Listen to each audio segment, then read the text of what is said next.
Bonjour, bienvenue en votre centre. Je m'appelle Benjamin Soularue et aujourd'hui nous allons parler de la plus grande de toutes les peurs. J'aborde ce sujet car dans la vie, la plupart du temps, nos choix sont motivés soit par des élans, soit par des peurs.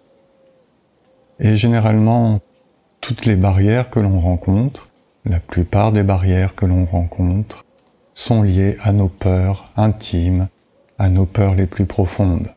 Vous savez déjà qu'il y a 4 grandes peurs principales et que toutes se ramènent à une seule peur. Il y a la peur de l'autre, la peur de manquer, la peur de souffrir et la peur de mourir. Mais toutes les peurs se ramènent à la peur de mourir. C'est quasi ontologique.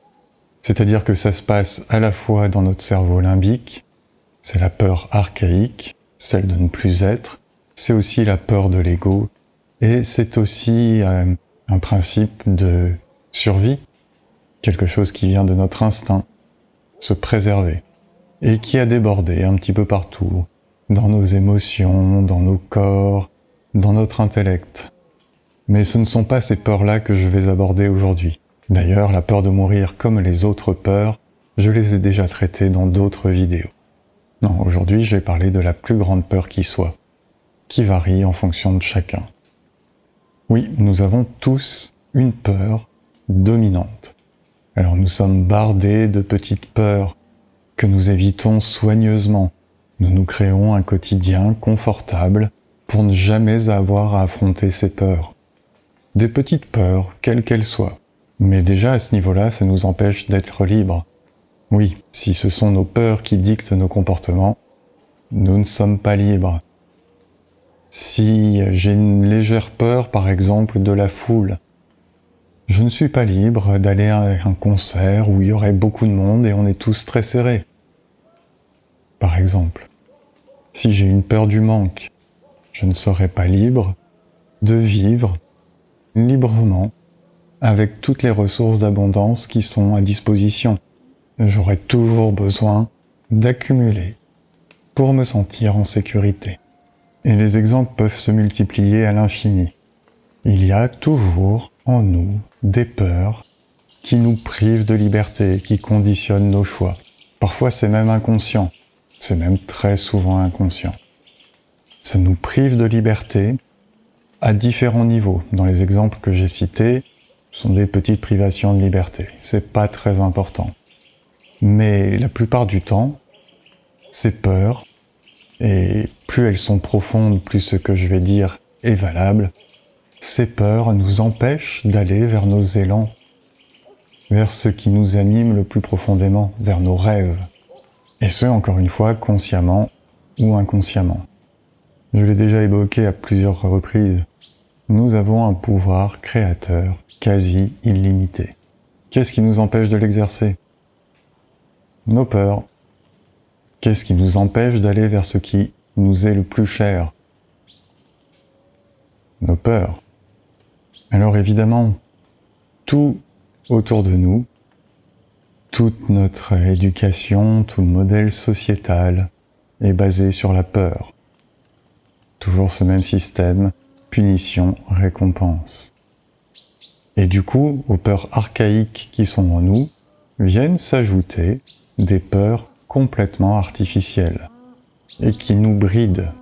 Nous avons tous entendu, lors de notre éducation, dans la famille, les proches, dans les discours sociétaux, politiques, religieux, des éléments qui nous freinent, qui alimentent les peurs. Et là, si on parle des médias depuis quelques années, voire quelques décennies, ils ne font leur beurre que sur la peur. Tout n'est qu'anxiogène, tout n'est que danger.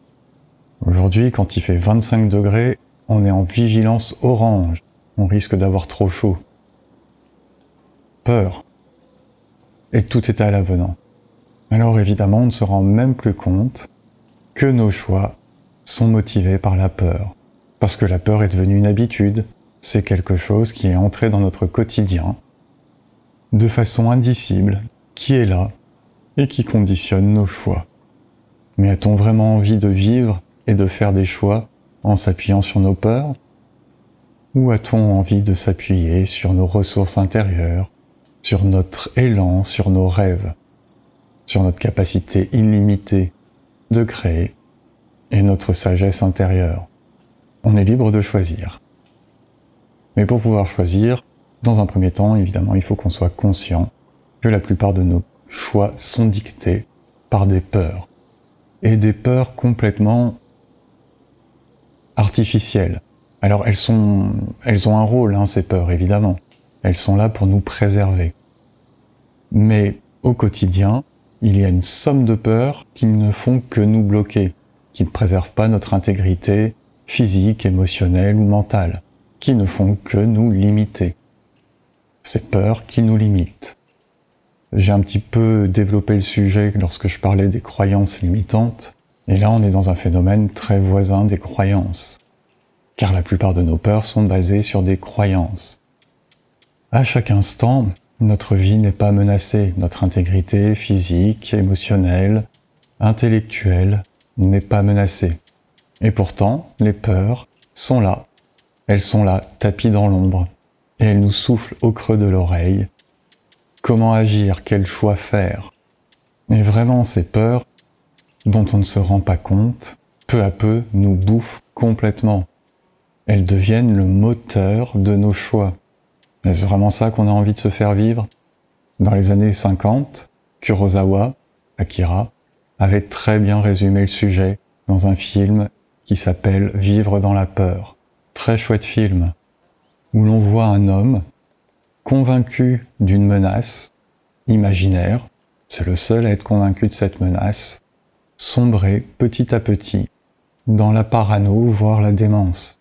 Et cette métaphore, qui exagère largement le propos, car nous ne sombrons pas dans une paranoïa et une démence en raison de nos peurs, quoique, mais cette métaphore illustre exactement ce que nous vivons au quotidien. Des choix de vie conditionnés par des peurs irrationnelles. Alors pas toujours irrationnelles, si je choisis ce terme, c'est juste pour attirer l'attention. Elles ne sont pas toujours irrationnelles, elles viennent toujours de quelque part. Elles viennent de traumatismes, elles viennent de l'ombre sociétale, familiale, ancestrale, c'est-à-dire d'un héritage, d'un passif que l'on reçoit sans l'avoir demandé. Ce chouette cadeau qui nous incombe simplement parce que nous appartenons à une famille, à une région, à un clan, à une société.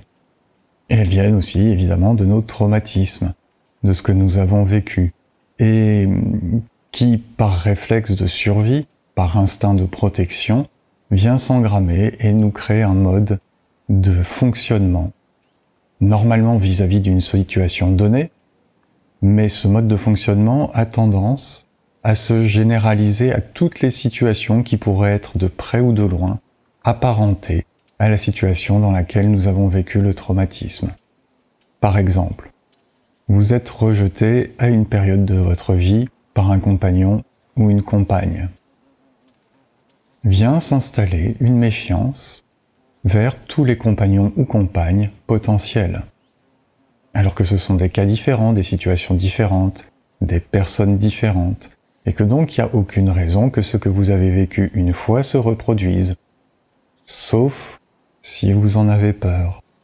Auquel cas, inconsciemment, vous allez tout faire pour que la situation se reproduise, et donc pour justifier la légitimité de votre peur. C'est vicieux comme mécanisme. C'est un mécanisme inconscient. Et tant qu'on ne prend pas conscience de la peur et qu'on ne va pas l'investiguer, la détricoter, la soigner, la guérir, alors inconsciemment, nous allons tout faire pour que la situation se reproduise et donc pour justifier la légitimité, la validité de notre peur. Et nous allons là, selon ce même exemple de la compagne ou du compagnon, tout faire pour que la relation avec la nouvelle compagne ou le nouveau compagnon conduise au rejet. L'ego et l'inconscient détestent avoir tort. Donc s'ils pensent qu'une situation conduit à tel résultat, alors ils feront tout pour que toutes les situations apparentées conduisent au même résultat. Sinon, ils sont obligés de se remettre en question. Et ça, pour eux, c'est équivalent à la mort. C'est leur peur à eux de la mort. Vous avez déjà dû sans doute entendre que la mort de l'ego est un des stades les plus difficiles à atteindre dans le cheminement vers l'éveil, dans le développement personnel. Investiguer ses peurs, les dépasser, c'est cheminer vers la mort de l'ego. Et comment faire, me demanderiez-vous, pour que nos choix ne soient plus conditionnés par nos peurs? Eh bien, dans un premier temps, les peurs qui conditionnent vos choix, les premières, les plus apparentes, les plus évidentes, vous les connaissez déjà. Vous en avez déjà conscience. Vous savez, par exemple, que vous arrivez toujours 5 minutes en avance à un rendez-vous, par peur d'arriver en retard. Vous savez que vous avez tendance à faire telle ou telle action par peur de déplaire. Ce genre de petites choses. Eh bien, dans un premier temps, autorisez-vous à faire le contraire de ce que la peur vous dicte de faire. Arrivez 5 minutes en retard au rendez-vous, à plusieurs reprises, pour voir que c'est pas grave, que tout va bien se passer. Bon, évidemment, sauf si c'est un entretien d'embauche, ou si c'est pour, j'en sais rien, une opération, enfin un truc un peu important. Mais sur tous les autres, autorisez-vous ces 5 minutes de retard. Autorisez-vous à ne pas faire ce que l'on vous demande par peur de déplaire. Autorisez-vous juste pour essayer, pour déconstruire la peur. Questionnez, et ça je vous renvoie à la précédente vidéo, questionnez votre élan profond. Est-ce que vous souhaitez vraiment faire ce qui vous est demandé? Est-ce que vous avez vraiment cet élan-là? Et est-ce que cet élan-là n'est pas motivé par la peur, par exemple, de déplaire, de contrarier l'autre? Et de petite peur en petite peur que nous allons dépasser, nous allons évidemment nous sentir de plus en plus libres, et nous allons pouvoir investiguer des peurs plus insidieuses, plus profondes, plus cachées, et qui, plus elles sont profondes et cachées, plus elles impactent fortement nos comportements et nos choix. Et en détricotant ces petites peurs, petit à petit nous allons arriver à ces grandes peurs. Nous allons pouvoir les identifier. Dans un premier temps, en prendre conscience, et dans un deuxième temps, voir comment nous pouvons les dépasser. Et les dépasser, c'est pas un truc insurmontable. C'est souvent une somme de petites actions. Mais ça commence par la prise de conscience. Une fois qu'on a pris conscience de la peur, alors on peut réfléchir à qu'est-ce que je peux faire pour me débarrasser de cette peur. Dans de nombreuses traditions, à ce sujet, et c'est là le point d'orgue de tout ce que je souhaite vous dire aujourd'hui, dans de nombreuses traditions, on incite à affronter sa plus grande peur, à identifier sa plus grande peur et à l'affronter. Parce que quelque part, c'est la mère de tous les blocages, de tous nos blocages. Et ça, pour ça, identifier sa plus grande peur, ça peut se faire en y réfléchissant ou en observant son comportement. Mais dans un premier temps, je vous invite juste à vous poser cette question. Qu'est-ce qui me fait le plus peur au monde? Et là, il y a quelques réponses qui vont venir. Et l'invitation est d'aller affronter ces peurs. Évidemment, si affronter ces peurs risque de vous mettre en danger, avec une forte probabilité de vous blesser, voire de mourir, trouvez une autre stratégie pour les affronter. Mais il est rare que notre plus grande peur risque de mettre en danger notre intégrité physique. Alors parfois, ça peut mettre en danger notre intégrité émotionnelle ou mentale. Et le plus souvent, ça risque de mettre en danger très fortement notre ego. D'où la difficulté d'affronter cette peur. Mais si vous vous fixez ça comme point de mire, sans vous mettre la pression, juste en vous disant « Ok, je vais réfléchir à quelle est ma plus grande peur », et puis trouver une stratégie pour aller l'affronter. Une fois. Sans se presser. C'est pas quelque chose qui va se faire en une semaine ou en un mois. C'est quelque chose pour lequel on peut se laisser le temps de l'intégrer et de trouver la stratégie. Mais à terme, le plus bénéfique sera d'aller affronter sa plus grande peur. Et ça, c'est tellement libérateur. Je ne prétends pas avoir affronté ma plus grande peur quand je vous dis ça. Mais j'en ai déjà affronté pas mal, j'en ai déjà dépassé pas mal. J'ai déjà fait à plusieurs reprises ce grand saut dans le vide, dans l'inconnu, ce truc tellement inconfortable, tellement difficile à faire. Et il n'y a que le premier pas qui est difficile à faire. Ce qui est difficile, c'est même tout ce qu'il y a avant le premier pas. C'est toute cette période où on cogite, où on hésite à faire le truc. Avec un petit peu d'habitude, maintenant, pour moi, lorsque j'identifie la peur et que je dois y aller, je regarde simplement l'objectif. Ok, pour dépasser la peur, je dois faire ça. Et je me mets en mouvement. Et je cesse de penser à quoi que ce soit. Je cesse de penser, de réfléchir à toutes les conséquences de ce qui pourrait arriver. Évidemment, tant que je risque pas de me mettre en danger, avec une grande probabilité de blessure ou de décès. Et ça ne revient qu'à un grand saut. Et donc quand j'avance comme ça, et sans me poser la moindre question sur les conséquences potentielles, sur comment je vais faire, sur est-ce que ça va être difficile ou pas, sans observer cette peur, juste en me focalisant sur l'objectif, ça marche très bien. Et à un moment, je me rends compte que j'ai fait le grand saut et que j'y suis. Et que tout se passe bien, parce que la vie est toujours là pour nous soutenir. Voilà donc ce que je souhaitais aborder aujourd'hui avec vous. Être conscient que la plupart de nos choix sont dictés par des peurs, que toutes ces peurs se ramènent à la peur de mourir, que ça nous prive d'une grande liberté d'action, que ça conditionne nos choix et que ça nous empêche d'aller vers nos rêves. Et que donc, si l'on veut être complètement libre et pouvoir réaliser ses rêves, alors il nous faut affronter toutes nos peurs, à commencer par notre plus grande peur, qui se résume elle aussi quelque part à la peur de mourir. Toutes les peurs se résument à la peur de mourir. Et là aussi le truc est très simple. Dans une situation donnée, vérifiez simplement si votre vie est en danger. Si ce n'est pas le cas, pourquoi avoir peur? Alors si c'est par projection que votre vie est en danger, du genre, si je foire mon exposé, je risque de perdre mon job, donc je risque de ne plus pouvoir payer mes factures et mon loyer, donc je risque d'être à la rue, donc je risque de mourir.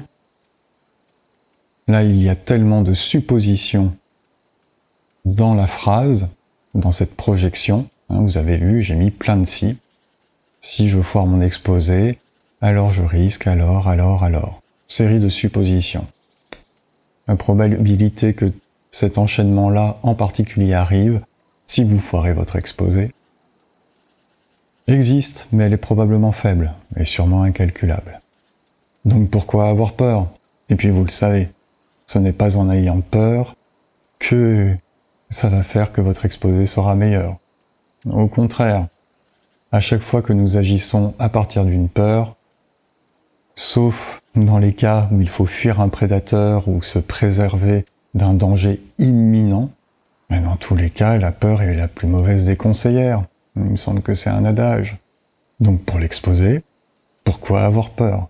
Autant mobiliser toutes nos ressources pour donner le meilleur de nous-mêmes. Et si nous faisons de notre mieux, et que ça se passe pas bien, autant le faire en toute confiance et en toute sérénité. Car nous ne pouvons jamais faire mieux que notre mieux.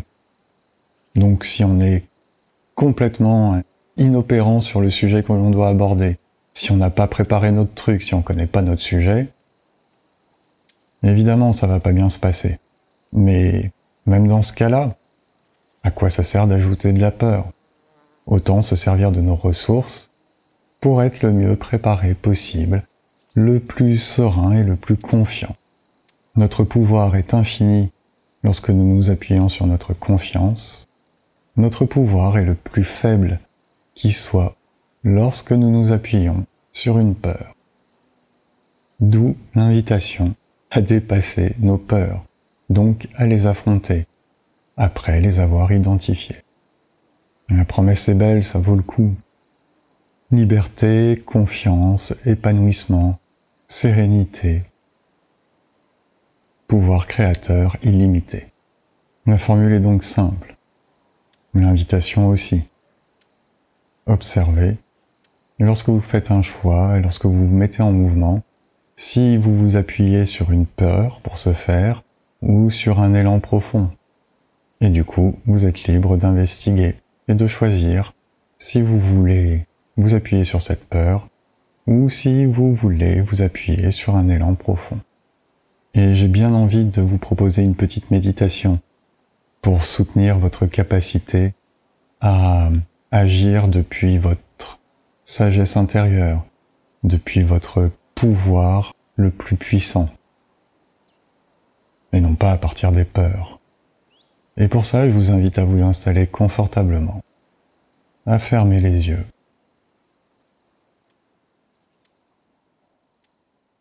à prendre contact avec vos ressentis corporels.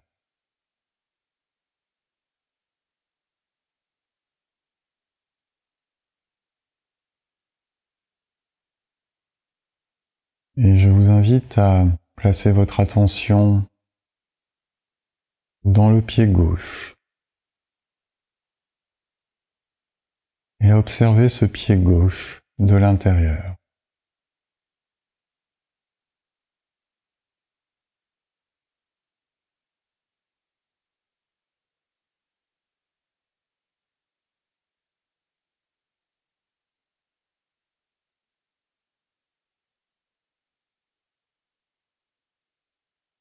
Et à constater que globalement, tout va bien dans ce pied gauche.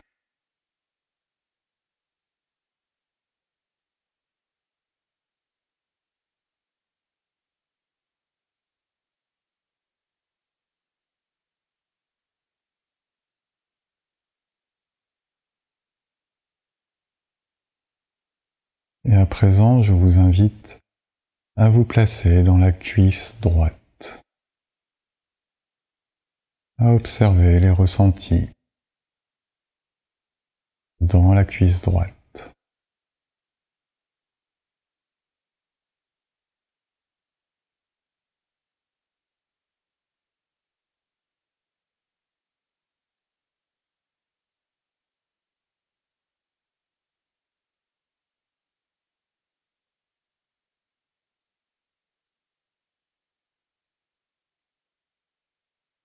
Et à constater que là, tout de suite, tout va bien dans la cuisse droite.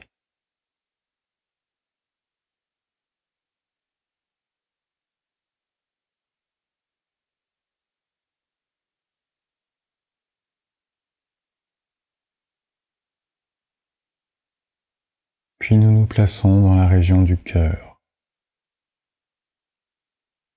et nous observons les ressentis dans la poitrine, dans la région du cœur.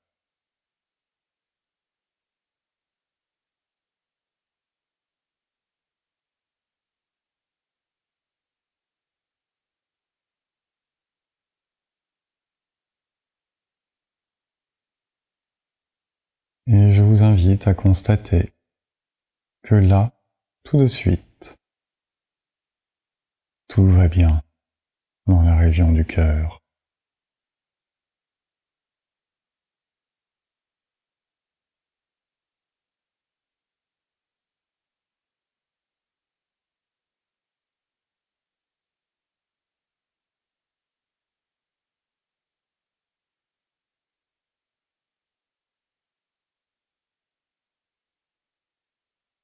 Et je vous invite, à votre rythme, à rouvrir les yeux. Comment vous vous sentez là tout de suite?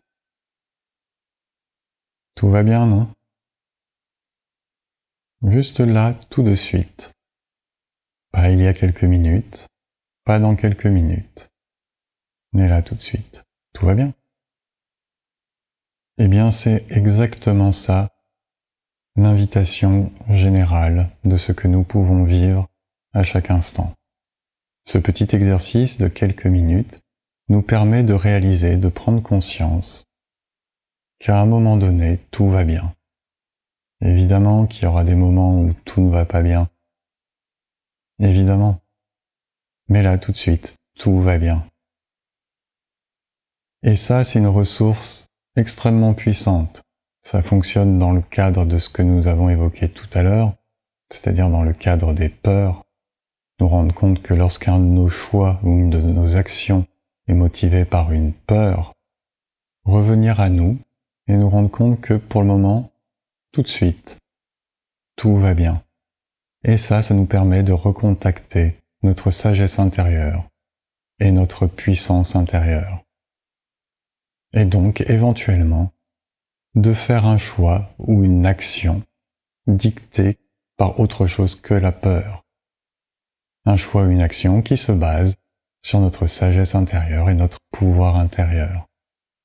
Car c'est vraiment ça. Les peurs sont des reflets du passé ou des projections sur le futur. Mais à un instant donné, si nous prenons le temps de le constater avec justesse, avec honnêteté, alors nous constatons que tout va bien. Ok, peut-être que je manque d'argent en ce moment, mais là tout de suite, tout va bien. Qu'est-ce que je peux faire comme choix, comme action, pour résoudre ce problème que j'identifie, manque d'argent? Ok, j'ai peut-être une santé fragile et je suis peut-être malade en ce moment, mais là tout de suite, comment je me sens? Est-ce que je ne sens pas que j'ai des ressources en moi que je peux contacter et qui vont me permettre de guérir? Parce qu'après la maladie, on retrouve la bonne forme, la bonne santé. Et tout à l'avenant.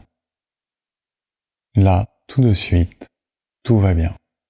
Et je m'appuie sur ma sagesse intérieure et ma puissance intérieure en constatant que tout va bien pour faire des choix qui vont me permettre de réaliser mes envies, mes rêves et d'être libre de manifester au monde qui je suis comme je souhaite le manifester. Et non pas en m'appuyant sur des peurs, mais bien sur des élans profonds. Voilà pour ce que je souhaitais vous partager aujourd'hui. Et je vous donne rendez-vous la semaine prochaine pour un sujet connexe, à vivre la paix en soi et à la rayonner. Beau cheminement à vous. Si cette vidéo vous inspire, merci de la partager. Et si vous en avez l'élan, de la commenter, de cliquer un pouce et de vous abonner à ce canal. À bientôt.